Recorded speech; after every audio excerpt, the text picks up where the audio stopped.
Junior అసిస్టెంట్ల చేతికి Bhubharati junior అసిస్టెంట్ల చేతికి భూభారతి అయితే అప్పగించడం జరిగింది. శిక్షణకు జాబితాలు సిద్ధం చేయాలని కలెక్టర్లకు ఆదేశాలు అయితే ఇవ్వడం జరిగింది. సాగు భూముల పోర్టల్ భూభారతి నిర్వహణ బాధ్యతల నుంచి ఆపరేటర్లు తప్పించనున్నారు. ఆ స్థానంలో జూనియర్ అసిస్టెంట్లను నియమించాలని రాష్ట్ర ప్రభుత్వం నిర్ణయించింది.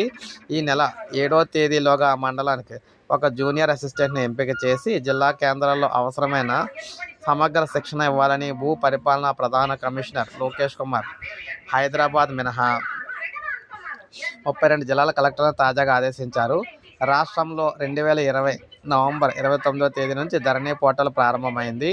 రిజిస్ట్రేషన్ల అధికారిగా తహసీల్దార్లకు అదనపు అధికారాలు ఇచ్చారు. వారికి సహాయకులుగా ఆపరేటర్లను నియమించారు. ధరణి పోర్టల్ను ఓ ప్రైవేటు సంస్థ రూపొందించింది. ఆపరేటర్లను కూడా ప్రైవేటు సంస్థ ఎంపిక చేసి వేతనం అందజేసింది. గత ఏడాది ఏప్రిల్ వరకు ఈ వ్యవస్థ కొనసాగింది. కాంగ్రెస్ ప్రభుత్వం అధికారంలోకి వచ్చాక ధరణిని భూభారతిగా మార్చి నిర్వహణ బాధ్యతను నేషనల్ ఇన్ఫర్మేటిక్స్ సెంటర్ ఎన్ఐసికి అయితే అప్పగించింది.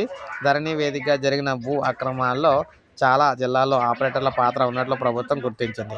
కీలకమైన ఆ స్థానంలో ప్రభుత్వ ఉద్యోగులే ఉండాలని భావించిన ప్రభుత్వం జూనియర్ అసిస్టెంట్లను నియమించాలని నిర్ణయించింది. ఈ నెల 8న వారికి భూభారతి బాధ్యతలు అప్పగించే అవకాశం కూడా ఉంది. సో ఈ విధంగా భూములకు సంబంధించి కీలక మార్పులు అటు ఉద్యోగులకు అయితే బాధ్యతలు అప్పగించబోతున్నారన్నమాట. సో ఇది అప్డేట్. ఒక లైక్ చేయండి, సబ్స్క్రైబ్ చేసుకోండి. Channel subscribe